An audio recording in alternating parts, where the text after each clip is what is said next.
AP24 news पर अब वक्त हो चुका है दिन भर की 10 बड़ी खबरों का।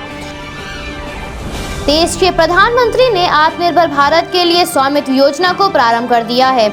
इस योजना के तहत भू संपत्ति मालिकों को प्रॉपर्टी कार्ड बांटा जाएगा, जिसकी मदद से वो भू संपत्ति को वित्तीय संपत्ति के तौर पर प्रयोग में ला सकेंगे। प्रधानमंत्री ने कहा कि किसान और खेत मजदूरों को बीमा मिल रहा है। जिन लोगों को किसान और मजदूरों को मिली इन सुविधाओं से दिक्कत है, आज वही कृषि कानून के विरोध में हैं। आगे प्रधानमंत्री ने कहा कि दशकों तक गांव के करोड़ों परिवारों के पास अपना घर नहीं था, लेकिन आज करीब 2 करोड़ गरीब परिवारों के पास अपने खुद के पक्के घर हैं, गैस कनेक्शन है, शौचालय की सुविधा समेत बैंकों में खाते खुल चुके हैं। इस योजना के बारे में प्रधानमंत्री ने आगे बताते हुए कहा कि इस योजना की मदद से जो नौजवान अपने दम पर कुछ करना चाहते हैं, लेकिन आर्थिक परेशानी की वजह से वो पीछे रह जाते हैं, तो इस स्वामित्व योजना के तहत उनको बैंकों से बहुत आसानी से कर्ज मिल सकेगा।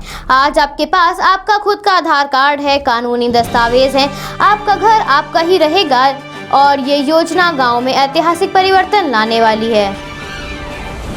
भारत में कोरोना संकट गहराता जा रहा है। भारत में कोरोना के केसेस का आंकड़ा 70 लाख को पार कर गया है, जबकि कोरोना को मात देने वालों का दर 46.17 पर है। केंद्रीय स्वास्थ्य मंत्रालय से प्राप्त जानकारी के अनुसार पिछले 24 घंटों में कोरोना के कुल 74,383 मामले सामने आने के बाद कोरोना संक्रमितों का आंकड़ा 70,53,806 को पार कर गया है, तो वहीं मरने वालों की संख्या बढ़कर 1,08,334 पर पहुंच गई है। कोरोना के एक्टिव केसेस की संख्या कुल 8,67,496 है और 60,77,976 लोग ठीक होकर अपने घर जा चुके हैं।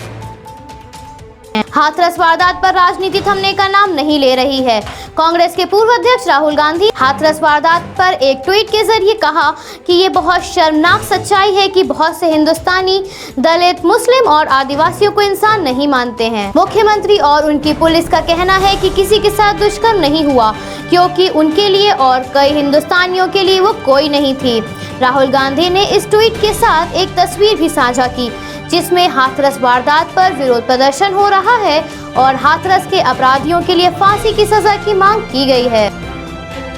केंद्रीय गृह मंत्रालय ने महिलाओं और किशोरियों के साथ बढ़ते अपराधों पर अंकुश लगाने के लिए देश के सभी राज्यों तथा केंद्र शासित प्रदेशों के लिए एडवाइजरी जारी की है।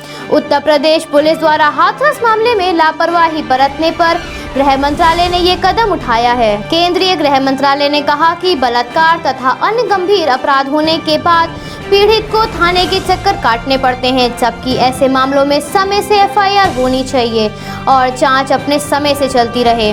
केंद्र ने कहा कि सभी राज्य तथा केंद्र शासित प्रदेश भारतीय दंड संहिता और CRPC के प्रावधानों का पालन करें।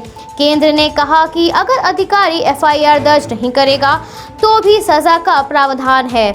दुष्कर्म से जुड़े मामलों में जांच 2 महीने में पूरी हो जानी चाहिए। रायबरेली में बीती रात एक तेज रफ्तार डंपर ने पुलिस की जीप को जोरदार टक्कर मार दी। इस हादसे में जीप में बैठे सिपाही उमेश कुमार की दर्दनाक मौत हो गई, तो वहीं उनका साथी अतुल कुमार घायल हो गया।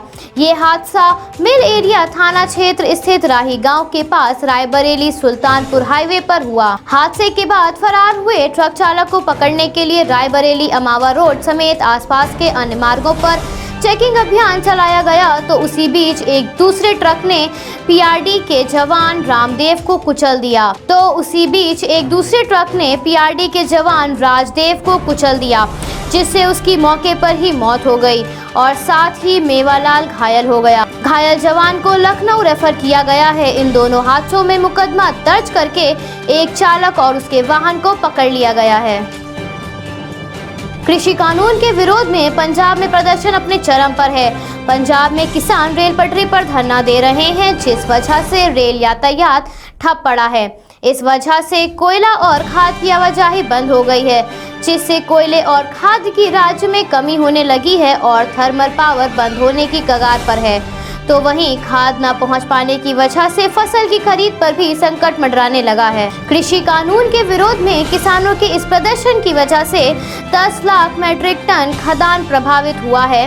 बारदाना नहीं मिलने से कई राज्यों में गेहूं की खरीद पर भारी असर हुआ है। प्राप्त जानकारी के अनुसार सरकारी प्रवक्ता ने बताया है कि एनपीएल के पास स्टॉक में 1.05 लाख मीट्रिक टन कोयला बचा है, जो मात्र 6 दिनों के लिए ही पर्याप्त है। सरकार कोयले की स्टॉक की लगातार कम होती मात्रा की स्थिति को गंभीरता से ले रही है।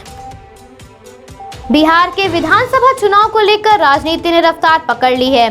भाजपा के चुनाव संचालन समिति बैठक जेपी नड्डा की अध्यक्षता में शनिवार शाम दिल्ली में हुई।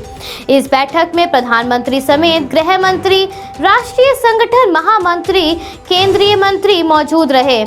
इस बैठक में बिहार के विधानसभा चुनाव में होने वाले दूसरे और तीसरे चरण के प्रत्याशियों के नाम पर विचार विमर्श हुआ। बिहार से इस बैठक में भूपेंद्र यादव, देवेंद्र फडणवीस, राधा मोहन सिंह और डॉक्टर संजय जायसवाल मौजूद रहे।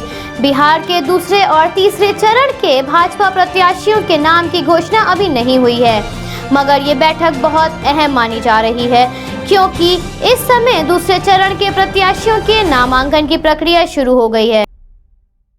बसपा सुप्रीमो मायावती ने कांग्रेस पर हमला बोलते हुए कहा कि कांग्रेस राजस्थान में फैले जंगल राज को नहीं देख रही है, जबकि वहां उसकी सरकार है। कांग्रेस नेता राजस्थान की बजाय यूपी में केवल ड्रामा कर रहे हैं। उन्होंने कहा कि उत्तर प्रदेश के लोगों को इससे सतर्क रहना चाहिए। मायावती ने ट्वीट के जरिए राहुल गांधी व यूपी प्रभारी प्रियंका गांधी का नाम लिए बगैर उनकी हाथरस यात्रा पर भी सवाल उठाए। उन्होंने कहा कि यूपी की तरह राजस्थान में भी अपराध चरम पर है। वहां पर यूपी की तरह जंगल राज है, परंतु कांग्रेस के नेता राजस्थान पर ध्यान देने की बजाय यूपी में ड्रामेबाजी कर रहे हैं। ये अति शर्मनाक और अति चिंताजनक है। आगे उन्होंने ये भी कहा कि कांग्रेस पार्टी सिर्फ वोटों की राजनीति कर रही है। दक्षिण कश्मीर में सुरक्षा बलों को एक बड़ी कामयाबी मिली। सुरक्षा बलों ने 4 आतंकियों को ढेर कर दिया है। आतंकियों की पहचान करने पर लश्कर का शीर्ष कमांडर जाहिद नजीर उर्फ जाहिद टाइगर कुलगाम का स्थानीय तारिक अहमद मीर और पाकिस्तान का ए श्रेणी का जैश आतंकी समीर उर्फ उस्मान तथा एक अन्य आतंकी मारे गए हैं। आतंकियों के पास से एक अमेरिकन राइफल, एक पिस्तौल और एक ग्रेनेड बरामद किया गया है। प्राप्त जानकारी के अनुसार सुरक्षा बलों को कुलगाम जिले के चिनगाम इलाके में आतंकियों के होने की सूचना मिलने पर सर्च ऑपरेशन चलाया गया था। आतंकियों ने सुरक्षा बलों पर फायरिंग की तो जवाबी कार्रवाई में सुरक्षा बलों द्वारा 4 आतंकी मारे गए। अमेरिकी राष्ट्रपति डोनाल्ड ट्रंप की हाल ही में कोरोना रिपोर्ट पॉजिटिव आने की वजह से उन्हें अस्पताल में भर्ती कराया गया था, जहां पर उनके गैर जिम्मेदाराना रवैये पर डॉक्टरों ने नाराजगी जताई थी। तो वहीं अब डोनाल्ड ट्रंप पूरी तरह से स्वस्थ हो चुके हैं और डोनाल्ड ट्रंप स्वस्थ होकर व्हाइट हाउस में वापस लौट आए हैं। पहली बार नागरिकों से अवगत हुए डोनाल्ड ट्रंप ने अस्पताल से वापस आने के तुरंत बाद चीन पर निशाना साधते हुए कहा कि हम लोग अमेरिकी वैज्ञानिकों और दवाइयों की ताकत से चीन के इस वायरस को हमेशा के लिए खत्म कर देंगे। उन्होंने अपने समर्थकों को संबोधित करते हुए कहा कि मैं आप सभी की दुआओं के लिए शुक्रिया अदा करना चाहता हूँ। आप लोगों की दुआओं की वजह से ही मैं इतनी जल्दी स्वस्थ हो पाया हूँ। आपको बता दें कि अमेरिका में चुनाव सर पर हैं।